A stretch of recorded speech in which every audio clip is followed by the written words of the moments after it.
Good afternoon, you lovely people. Welcome back to Lily White Lane. I hope that you're all having a really good Thursday and week wherever you are in the world and whatever you are planning to get up to today and over the rest of the week as a whole. If you're new here, make sure, if you haven't already, to smash that subscribe button, give it Rocky Balboa a right hook, hit that like button as hard as you possibly can, tap that notification bell so you'll be let know and notified every single time we upload a new piece of Spurs or football content on the channel. And finally, not finally, the Rockers come back. Finally, be sure to comment your thoughts and opinions down below on what we're going to be discussing in today's video. Without further ado, let's get cracking with this knacking. What are we going to be talking about today? Well, summer after summer, transfer window after transfer window, we hear from the most reliable and well-known ITKs and journalists that Tottenham Hotspur are going to have this major clear out where 8 to 10 players go, and we never sell as many as reported at the beginning of the windows by these journalists, and we never sell as many as most fans want us to, judging by the reaction to these transfer windows on social media, Spurs social media specifically. Now, in my opinion, this summer I want to see Spurs go for quality over quantity. I want to see us bring in 3 players, a proper defensive midfielder, number 6, a proper proven quality, skillful and technical winger, someone like an Eze Elise, and an out-and-out number 9 who will finish his dinner when he gets chances, an Alexander Isak or Dominic Solanke. But I want to see, if anything, quantity when it comes to the amount of players that we sell this summer. I want to see 8 to 10 players cleared out because there's still so much deadwood sat in the reserves and sat on the bench who aren't good enough for the direction we want to be going in. And that direction is winning league titles. Now, whether that's realistic or unrealistic, that's what our manager has come out and said he wants. He expects and wants Tottenham Hotspur to be contending for a league title next season. So if you want that, and you're also saying every signing that comes into the club is yours and every bit of business is yours, I want to see 8 to 10 players cleared out and gone at this football club. And some of these players are quite controversial. So I'm going to discuss the ones that I think Tottenham Hotspur should sell first. So I've come up with a list of players I think we should get rid of. And then I'll actually discuss the ones I think we will get rid of. But if we're serious about contending with the top teams, I want to see us go out there and sign 3 proven quality players and clear out 8 to 10 players who aren't good enough and the deadwood that's still there in the squad. So look, I'm going to start things off with a few obvious ones. Ryan Sessegnon, right? You'll have a section of fans who disagree with this, but I think a majority of Spurs fans want to see this guy gone. It is a shame about his injury record, and the reason he's not getting game time, as I say, it's harsh on him. It's not nice that he's got so many injury problems, but you've got to be brutal at the top level. When you've got a player who, even when he has been playing, hasn't been that great and is constantly injured, you've got to let him go, in my opinion, if you want to be serious about contending with the big boys in this league and in Europe. Giovanni Lo Celso, again, a section of the fan base might want to keep this guy, but in my opinion, he's not good enough. In my opinion, he's far too injury prone. When he has chances, he rarely steps up. I get that he had a couple of good games this season, but what about all the other games when he came off the bench and did absolutely nothing? Or when he was injured for so long, like he is every single season? You know, since 2019, this guy hasn't really made an impact at all for Spurs or stepped up when we needed him most. And in my opinion, he is not good enough. Fraser Forster, I think we should be looking for a better backup keeper, because if Vicario gets injured with the football that we're playing, Fraser Forster ain't going to like any of this ticky-taka passing out from the back bollocks. He's an old-school goalkeeper. Smash it long, hope for the best. He'd work well under Sean Dyche, but when you look at the fact that he's ageing, the style of play that we have, if Vicario gets injured, we need someone much better, much fresher and much more ready to come in, and Fraser Forster simply isn't that. Did you see him in the penalty shootout against Fulham trying to make dives? Like a tree trunk falling down. He's not good enough. Moving on. Tanguy Ndombele. This one's quite simple. It feels like we're kicking the can down the road with this one, just loaning him out and loaning him out and loaning him out. If anything, release him. I'd rather release him than, you know, a transfer that we can't get and just loaning him out again. So release him, or if a 5 to 10 million offer comes in, I know Daniel Levy won't like it because he looks at everything from a business point of view, and he looks at the fact that he invested 60 million into this person and now he might sell him for 10 million, 50 minus profit. But Yeah, in my opinion, Tanguy Ndombele's not good enough. He's really not good enough. He hasn't stepped up at Spurs. He hasn't even stepped up when he's been on loan at clubs like Galatasaray. In all honesty, I think he's at Galatasaray now, or has been this season. I'm not even that sure. I'll be brutally honest with you guys. So Tanguy Ndombele, sell him. If you can't sell him, just release the guy. Seriously, just release the guy. Same with Sergio Reguilon. Had some chances at Spurs, looked okay, but nowhere near the standard that we want at left back. He gives it his all. So does Bob Down at Sunday League. I couldn't give a toss. He's not good enough for this level. And if we want to be contending for league titles, which our manager has said that we will and that he wants to. So Reguilon, in my opinion, not good enough. Jed Spence, another one. More of a club signing than an Antonio Conte signing. We need to get rid of him, in my opinion. I think most fans would agree on that. And now we delve into some interesting ones. Now, the first one, I think, probably 60-40 in the fan base in terms of selling him and then keeping him. And that guy's Oliver Skip.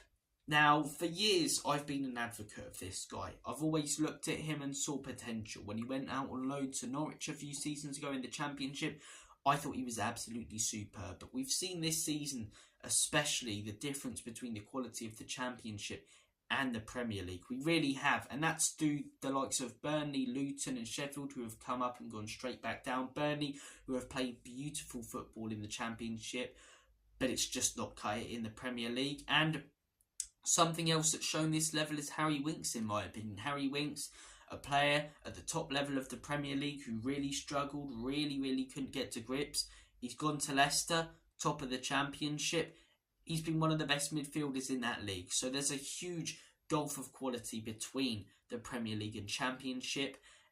And I think, as I say, a good loan spell at Norwich isn't going to cut it.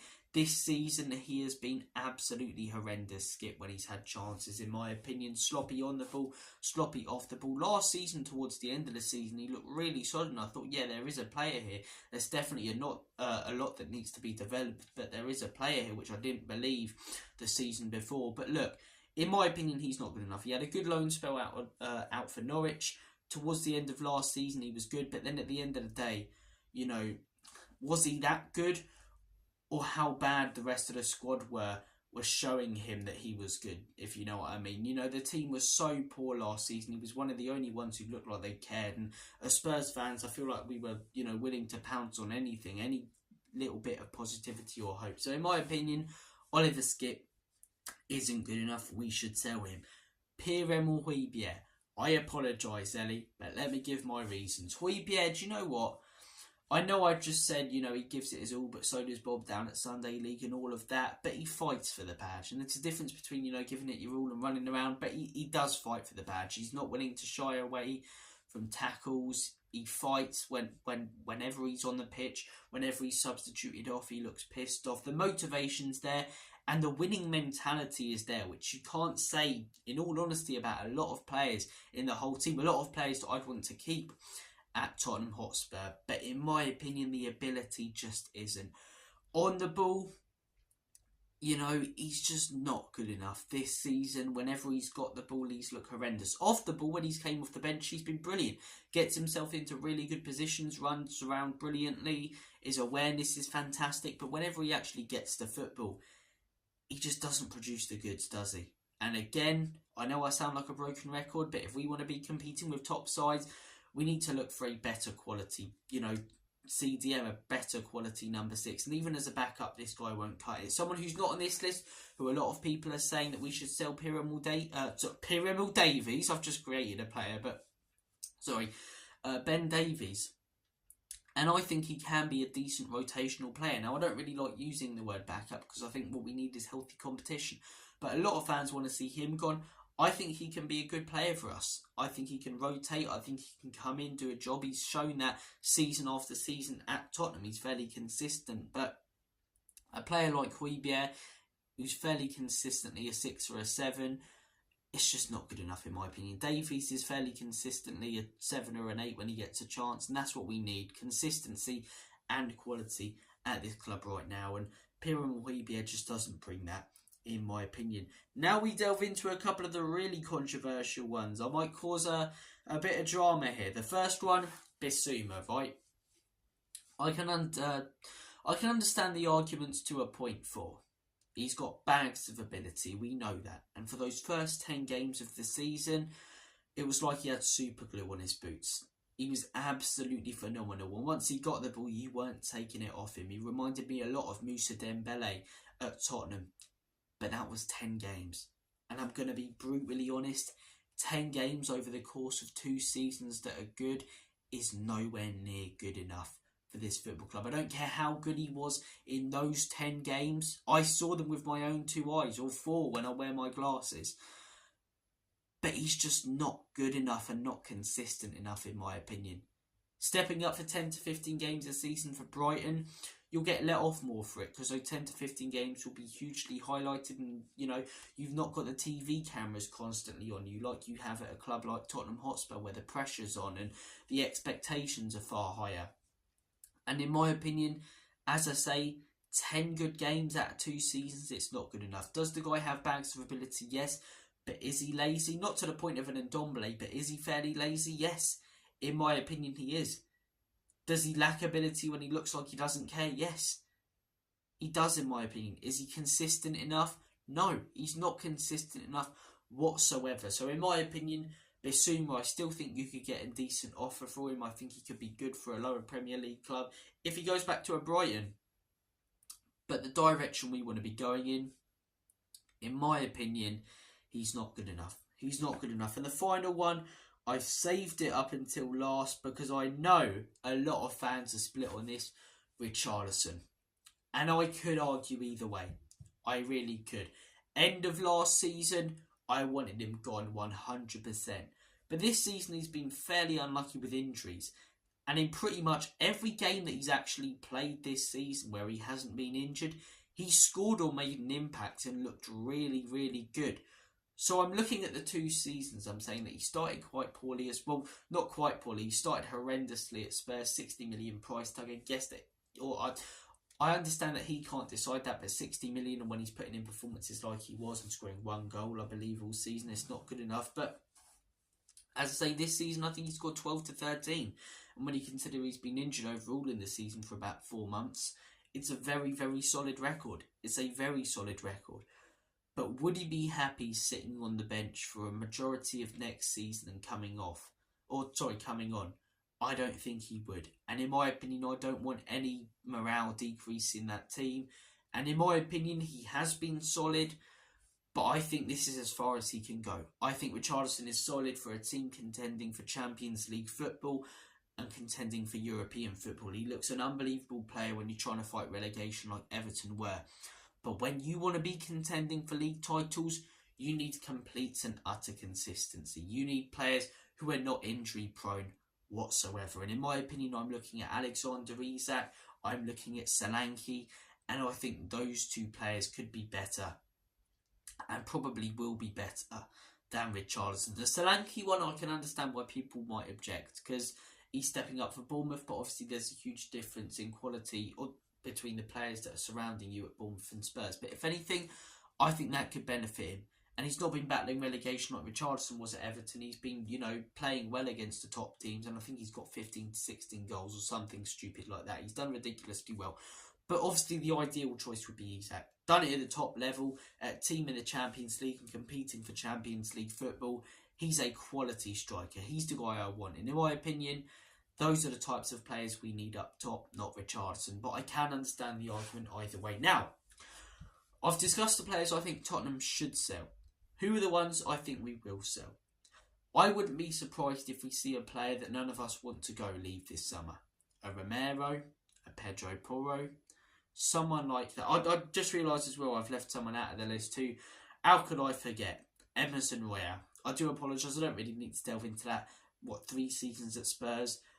3 piles of absolute pygmy hippo shit. He's not good enough in my opinion. But look, that was the last one. Hopefully I haven't forgotten anyone else that I believe we should sell. But in terms of who I think we will sell, we probably will sell Emerson. We probably will sell Sessegnon. I think we probably will loan Ndombele out again, which I'd honestly rather release him. But I think Daniel Levy and trying to get money and milk the product, as I say, so we can, hoping and praying that Ndombele has 1 good season out on loan so we can then sell him for, a little bit more money than we would right now. I do apologise if I sound a bit sniffly. Hay fever's kicking me right in the bollocks at the minute. But yeah, I think we'll sell Sessegnon. I think we'll probably loan out Ndombele. I think we'll probably loan out Spence. I think we'll probably loan out Reguilon. Skip, I think, in all honesty, will keep. Højbjerg, I do think will sell. Lo Celso, I do think will probably sell. Bissouma, I think will likely keep. And Richarlison, I think will likely keep. I think will likely as well sell a player who probably we don't want to. I don't know who that's going to be. It might be a Sonny. I doubt it though. It might be a Sonny. It might be one of the back line who we don't want to get rid of. But I do think a big offer could come in from a top club for one of our top players. You know, a Udogie, a Pedro Porro. If it's not this summer, it will be January or next summer. And I wouldn't be surprised if it's a big offer if Daniel Levy and ENIC accept it. And if it is a big offer, I can understand it. But look, that's what I predict. I predicted Tottenham Hotspur will probably sell around 3 or 4 players, loan out 3 or 4 players, and maybe sell one player who we don't want to get rid of. But I want to see us sell or release all of the players that I've just mentioned there, as I say. And I want to hear your guys' thoughts and opinions on it. What players do you think we should sell and will sell this summer? Are we going to get that major summer? Are we going to get that major summer clear out that we've heard about for? I cannot speak this morning, honestly. That hay fever, man. If you guys suffer from hay fever, you'll know what I mean. It's got me all disorientated and messed up. But let me know what players do you want to see Spurs sell and what players do you think Spurs will sell this summer. Thank you for watching this video. Take care of yourselves. All the best. Have a smashing rest of your day. And as always, Comedy Spurs, ENIC and Levy out. In Big Ange, we trust.